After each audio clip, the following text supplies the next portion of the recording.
Kirk Cox knows a lot about cancer and a lot about grief. As a young boy, he watched his mother go through breast cancer, and this was in the 60s. She had to have very invasive surgeries and treatment, and all of that really left a mark on Kirk. And then he had to manage his Aunt Dottie's care, and then he had to face the loss of his own child.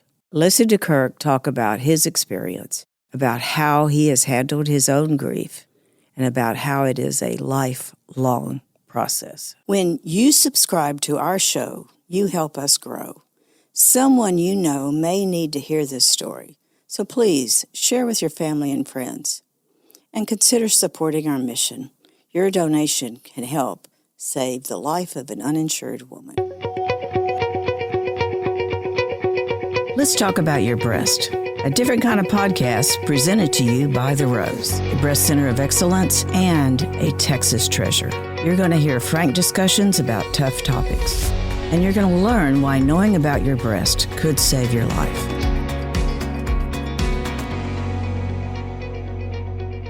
Kirk, thank you so much for being with us today. It's just such a pleasure to have you here. Thank you for having me. I appreciate it. So you were introduced to breast cancer in your family at a very early age. So tell us a little bit about that. Yeah, so surely back in the 60s, there was not as much information out about breast cancer as there is today. And so being a small child, around second grade, I believe, I really didn't even know what cancer was. My mother was a school teacher, and so she did a very good job explaining it, but it was a very frightening time for us. And we went to a family doctor that was a part of our church, and she knew that there was something not right. And so the doctor said, you'll be okay, and, give it some time. And so I'm a little unclear on the diagnosis, but it wasn't that she had breast cancer at the time. It wasn't until a little bit later that they discovered it, and they put her in the hospital, and she had a mastectomy at the time. And so we were just trying to figure out what all of this was. Back in the late 60s, if you were under 12, you really didn't get too much access to a hospital. And so as my mother came out of that surgery, my father had us come to the hospital, and all we could do was stand outside and wave at her from the window. But in those days, the treatment was just a lot different than it is today. True. And my mother had cancer in the 60s, and it was just a whole different world. I mean, there wasn't much, and what was there was really, really hard on the body. Yes, and so she went through that, and so the surgery is, just from my opinion, I'm not a doctor, but way more invasive than what it is today. And so they performed that surgery on her, and then they gave her, I don't want to say massive amounts, but they gave her heavy amounts of radiation, which was kind of a typical protocol back then. Right. And I do not believe that she had chemotherapy back then. If she did, I just don't remember, because I don't remember going through the sick times. But her stay in the hospital was a lot longer than what I've seen today. Right. But she struggled through that on her own, and she managed to stand strong. And as a child, I look back now and realize that her whole goal was to stay strong for her kids, so that her kids didn't see her going through any type of weakness or sickness, and that she would be okay. That was the main thing. So she survived for a bit. She survived quite a while. So her first bout was in the 60s. Her second bout was in the 70s, late 70s. And even in a 10-year span of time, technology changes. At that point in time, she had more dedicated physicians, and the hospital that she went into was more dedicated to cancer itself. And so the second time they discovered some cancerous areas in her lymph nodes. And so once again, she had a mastectomy done. This time they removed quite a bit of her lymph node area, which caused a lot of problems down the road. But then she also went through chemotherapy too. And I remember seeing her going through that and trying to stay strong.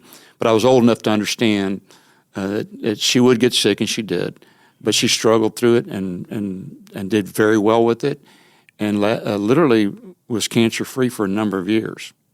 Were you, as a child, worried that your mother was going to die? I don't know if that entered my mind because she was so strong and she was determined that she was going to be okay. Yeah. And yeah. Personally, I believe that's a big part of that healing process is having that positive mindset and that reinforcement. Right. The sad thing about it is I think she might have done a whole lot better for family who had been right there with her, understanding the reasons why, not at that time, that they wouldn't allow us in. But she stayed strong, and I really didn't fear it then because I just knew Mom would be okay. So fast forward, your mom's now gone on, and you suddenly have the responsibility of another person. Yes. And that is your Aunt Dottie? Yes. Tell us about her. So my aunt was always under the care of my grandmother, and she had a high rheumatic fever when she was young, and so she had been placed in a facility kind of mislabeled as mentally retarded. And so my grandmother passed the torch on to my mother to take care of my aunt. And my mother would have me take her there. I would go visit all the time. And eventually she said, well, you're going to have to take this over one day. And I think part of me was in denial. I'm like, no, that won't happen, Mom. I mean, I can't see you ever leaving, Right. But the day came. And so then now I'm in charge of my aunt. And within a year after my mother passing, my aunt was diagnosed with breast cancer. And I will say this, knowing the history of your family helps. I think that helped guide them to make sure that they were giving her the checks that she needed with the mammograms. And so they found out breast cancer, but the entire illness with cancer for her was just so vastly different than with my mom. She went to a local hospital. Her treatment was nearby, didn't have to take her very far. Her oncologist was nearby. They did a mastectomy. She stayed maybe a couple of days in the hospital, and they gave her some very minor chemotherapy, and I never once saw her get sick from it. Oh, wow. That's a big change. Yes. In just a couple of 3 decades. Yes. Yes. Well, that's the good news about treatment, and the good news about why we have so many survivors of breast cancer is because of that additional treatment. Now, is your Aunt Dottie still around? No, she ended up developing another type of skin cancer that kind of brought things to an end for her. Yeah. And so she's been gone now a couple of years. So, Kirk, talking with you earlier, you said you've seen more cancer than you ever wanted to. Absolutely. And was that primarily in your work position, family position? A little bit of both. My earliest experience with cancer was a young child having my tonsils and adenoids removed and being in a room with a young boy my age who had brain tumors and didn't really know enough about that either. Went back to visit and he'd passed away already. So kind of had some of that experience early on. I had one of my very good friends have brain tumors come out of it, and then I was basically at his bedside just shortly before he passed. So between my family and my friends, been around more than I want to. So even though you've been witness to death, close to death, and have felt that kind of grief, I know you're here to talk about a different kind of grief. So are you comfortable sharing that part? Sure. So keep in mind, a lot of these things just kind of fit like a puzzle and play. But my son, back in 2006 or 7, actually, he was around 23 and just a very energetic, full of life young man. And so back at that point in time, he had taken a job and he and I would talk every day. He had 2 best friends. They were just inseparable. They decided to go on a fishing trip and went to Sam Rayburn, got out on the lake, and they were fishing. And so a storm came up on the lake, and they were catching fish, though. And as you look back on it and discover all these things, I said, why would you fish when it's that bad of a storm? And the answer was because you catch more fish. So the people on the shore that were witness to it all said that they brought the boat back in because it was taking on water. So they dumped the water out of the boat. And what do you think a 23-year-old kid who's catching fish would do at that point? Turned around and went out again. Turned right around and went right back out. Oh. And he and his best friend, and his best friend Eli was a little bit bigger than he. Dave was pretty small stature. But as they were out in the boat, the storm just got worse, and somehow the boat got tangled up, and my son's best friend went overboard. Now, that's your best friend. It's gone overboard. What are you going to do? And knowing what I know about safety and about rescuing, it's just very, very difficult to rescue somebody, but I would have done the same thing. The only thing I would say is that they should have had life jackets on. They didn't. But he went over, and both of them lost their life in that lake. And so it was pretty tragic. We had a funeral for both of them at the same time. There was probably 1,000 people at that funeral. How did you find out? So they got the identification, made calls back, and my daughter called me. I spent a few years in Iowa, and I was in Iowa at the time. So when she called, it's the news that no parent wants to get, the worst news ever. And that began the process of grief for me, which is very, very tough. And at first, you're shocked. You're just in denial. You just can't believe something like that would happen. A parent's not supposed to lose their child. And I've since come into acquaintance with a number of folks who have lost their children as well. And so it touches very deeply. But what you do, I guess I did like my mom. I tried to stay strong and tough for my family. And so grief is kind of a tough thing, and for me personally, I shoved it inside, which is not a good thing to do. But you try to get through the trauma part of it, and then if it's okay, I'll just share about some of that grief. But when you get through that trauma part, you start looking for answers as to why, and so you can get into a blame game where you're blaming a lot of things and blaming yourself, and at the end of the day, you have to come to a realization that none of that really matters. What matters is you don't have your loved one anymore, and so you try to wrap your family around you and do the best you can with that. But to try to stay strong and to act like everything's okay is tough too, especially when you're harboring so much grief inside. What does that feel like? What does grief like that feel like? It's just it's just so massive, and I guess I do a pretty good job of hiding that. And so people didn't know what to say, and I didn't necessarily want them to say anything. I wanted to hold it in private and keep it to myself. And so, but your day-to-day functions can be affected by that. You get distracted by things. I got so distracted and so much that when I went back to work in a plant, I got my finger caught in the door, just total distraction, and I lost the end of my finger.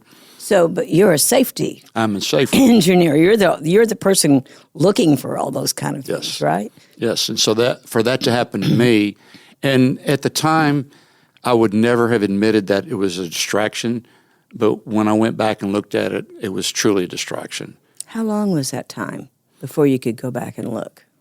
It took probably a couple of years because you just go through phases of even with that of being in safety. And but what I will say this, and not to change things, but before I came back here, one of the best things that I did with this is the funeral director in Iowa where I was at just said, "Look, I've got an option. I've got a grief counselor if you'd like to go talk. It's absolutely free." And I battled with that because you have a lot of male pride and you don't want to do that. That was the best thing I ever did. So it took you a bit though to go do it. Yeah, I had to let go, and I had to go in there. And so one of the things that she helped me realize right off the bat, and it's amazing how you can recognize those things. She said, "You're shelving your grief. You're hiding inside, aren't you?" And I said, "Yeah." said, you got to figure out how to deal with this. And no two deaths are the same. And so I get very aggravated when someone says, well, I know what you've gone through. No, you really don't. And I never say that because you really don't know what somebody's gone through. Mm-hmm. And I've been around kids who've tragically died one reason or another, suicide or whatever. And the best I can say is I've been in a similar situation, I understand. But she helped me to realize that I needed to figure out a way to pull that grief off the shelf and deal with it. And I needed to deal with it on a somewhat frequent basis. Otherwise, it would build up and cause the amount of anxiety and suffering that I went through without it. And so that's probably one of the most difficult things, even to this day, to do, is to be able to pull it down.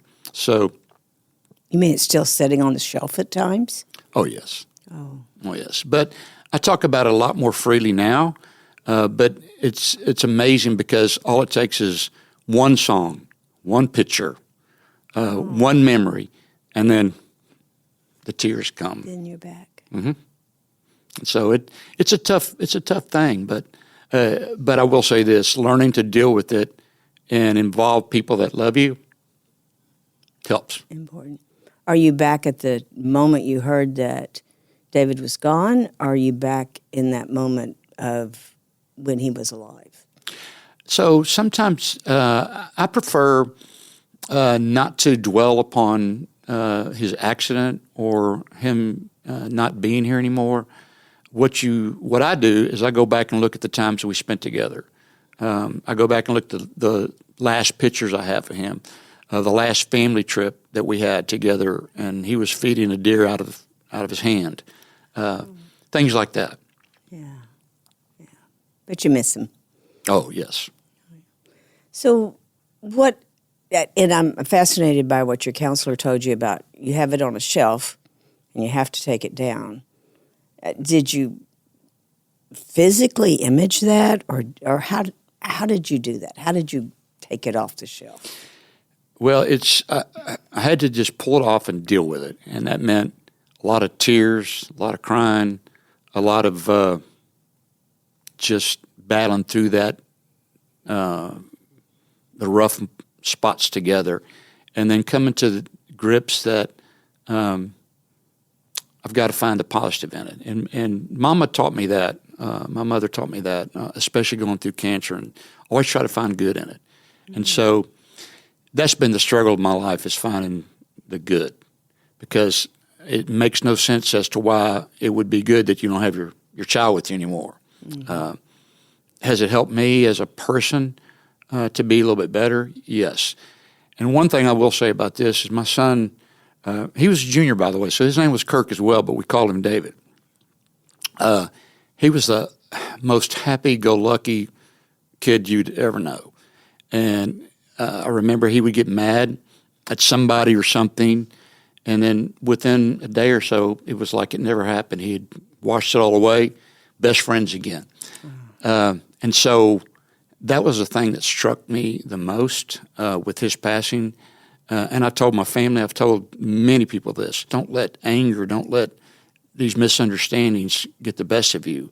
Find the best in people and let go of it, and you'll be much happier. Find resolution, find forgiveness, and it will fare you much better. And I've tried to live that principle like he would. Just live life in a happy-go-lucky manner as much as you can. The time that it took you to be able to come to grips with it, was that a year, 2 years, still going on? It's a constant thing. And the funny thing about grief is that you really never know when something is going to trigger that grief. But I think what people don't realize is if it's at that point in time when it's being triggered, that if you put it under, subside it, you basically shelf it, that's when you're going to have more problems. It's not always convenient to be able to cry in front of a lot of people and whatnot, but you have to find that time to do that. So you're driving down the road and a song comes up and you think of your lost loved one, embrace it. Get through it, and it really will help you. Well, how do you honor his memory today? Oh, so many ways. I planted a tree in my backyard.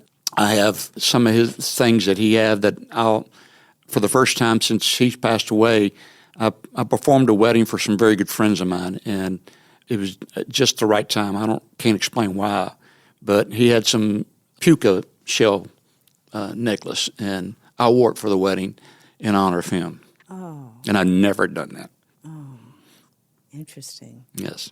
You kept some of his things. Oh, yes. Oh, yes. Yeah. I still have a cap that was his, an A&M cap, so we're Aggie fans. Yeah, right. So you've been quasi-counselor for others who have lost people, it sounds like. Yes. And do they find you, or do you just make yourself available? I just try to make myself available. First and foremost, if someone doesn't really want to talk about it, there's nothing I can do to get someone to talk about it. And so I make myself available if you want to talk about it. I've seen way too many kids that have gone on, and with parents that are left remaining. Barb's got one of those. Her brother lost their daughter. And so you just try to make yourself available, and that's exactly what I did with him. I told him, look, I'm here if you want to talk about it. And so it takes a while for people to open up and be able to talk. Mm-hmm. But isn't that all we can do? Just be there? That's a good question. I really would like to do more, and I think I actually got involved in a meeting called Grief Share at a church that had common folks that would come together that had lost loved ones, and just to talk about it in more of a group type setting. So my desire is to be able to look into that more. I'd like to possibly do a podcast on grief where I can have some of those folks that I know come in and talk about it from their perspective and their angle, and then to hopefully help somebody out there who may be struggling with not even knowing how to grieve. How to grieve, yeah. Do men speak up as much as women in those groups? Not as much. Men are just as myself.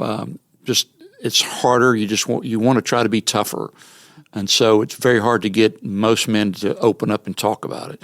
Which I'm quite surprised that the grief counselor I had was able to, peer in and get me to talk, but she did. And so that's the kind of thing I want to get back. Mm-hmm. And how did you feel once you could talk about it? Oh, loads better. Loads. The load comes off. It's not that it goes away. It just comes off, and you're like, whew. Yeah. It's like you're taking a breath again. So many times I hear folks, not with that kind of grief, but even the breast cancer journey can be tough, and sounds like a little bit like your mom. They have to be strong for the family, but the moment that they say, I need some help, then things shift. There's a difference in their physical being, a difference in their mental being. I think it's just important to get them to understand that it's okay to ask for help. And so if I can send a message out anywhere, that would be what I would want to say. If you're struggling with grief, and I struggle with it with my mother, and so you just do. But you have to find a way to deal with it. And with my mother, in the case of cancer, she was such a long-time survivor that when she finally passed away, I now live in the house that I grew up in. I was kind of talked into it from family who were very sentimental, but it really became a healing measure too, because just as my mother would do, she would sit outside and watch nature and birds, and that's exactly what I do in honor of her. Mm-hmm. But that alone can be therapeutic. Absolutely. It's amazing how many people now are being encouraged, just go outside, just be in nature. Forget all the stuff you're hearing inside and watching the news and all that. Yes. I mean, that can drain us in a way we don't even realize. True, very true. To get outside and to be able to see the birds, and then you find yourself saying some of the things your mom would say, and it's like you can feel that. I can feel her presence with me, right, if I could say it that way. Oh, of course. I mean, we believe that there's a lot more to us than just what we see here and now. Absolutely. And she'd be so honored that I'm here today. Oh. So do Do you still find yourself talking to David? Oh, yeah. I mean, there's not a day that goes by that I don't think of him, not one day. It's just some days there's way more involvement in what I'm thinking about and doing than other days. And so it's just one of those things that you have to learn to comprehend or recognize those days when they come and figure out what to do and not let them go by too quickly. And sometimes just saying I'm in that day can help. Yeah. Because your loved ones don't always pick up on what it is you're doing. That's exactly true. So I'll say this just for the sake of my better half being here. There's many times that she's questioned. It's because I won't say that's what I'm going through. But she knows me well enough. Yeah, it takes a while. Yeah, it does. But you can kind of pick it up. You know something's on their mind. Right. Yes. She can pick it up now. So, Kirk, this has been so informative. Tell our listeners one thing, two things, that the kindest thing anyone did to help you get through, or anything that you remember that we could be like that when we're with someone who's just had such a horrible thing happen. You know, I would say try to dwell and focus on the positive things and memorialize them. Talk about them. Should we be afraid to mention the persons who's gone on? Should we be afraid to mention their name or to bring them up? Or you shouldn't. Okay. I feel that hesitation sometimes in people. They don't want to, I might make them upset or. And that's true. So, I carefully walk around folks, especially when it's so new. Mm-hmm. It's important to know that you have a group around you, not just family, but friends that support you and that will be there for you when you're ready. Yeah. And it's also important to follow up with some check-ins because not everyone is willing to just open up. So sometimes just reaching out, checking in on you. How are you doing? Anything I can do? Anything you talk about? Because I've realized with especially parents who lose their children, it's very tough to talk about sometimes. Anything else you'd like our listeners to know? No, I really appreciate being able to be here with you and share. And this is probably one of the first times I've shared as much, but it's time. And I would say that you guys are doing such a great job here, and I'm so impressed by all of it. And I've been around so much, and I've seen so many small children with cancer too. All of my visits to the hospital, and there's nothing more heart-wrenching than to see a child who has no control of their body having to go through some of these things, and much less anyone else with cancer. And so I'm a very big supporter of all that we can do. And I see there's new technologies coming out all the time, and I still am impressed. I was looking at some today as well and very impressed with where they've come. I think we can do a lot more, both physically and emotionally. And right. I'd love to be able to help. Well, you have, I know today, for so many people. Thank you so much for being with us. Thank you for having me. Thank you for joining us today on Let's Talk About Your Breasts. This podcast is produced by Speak Podcasting and brought to you by The Rose. Visit therose.org to learn more about our organization. Subscribe to our podcast, share episodes with friends, and join the conversation on social media using hashtag Let's Talk About Your Breasts. We welcome your feedback and suggestions. Consider supporting The Rose. Your gift can make the difference to a person in need. And remember, self-care is not selfish. It's essential.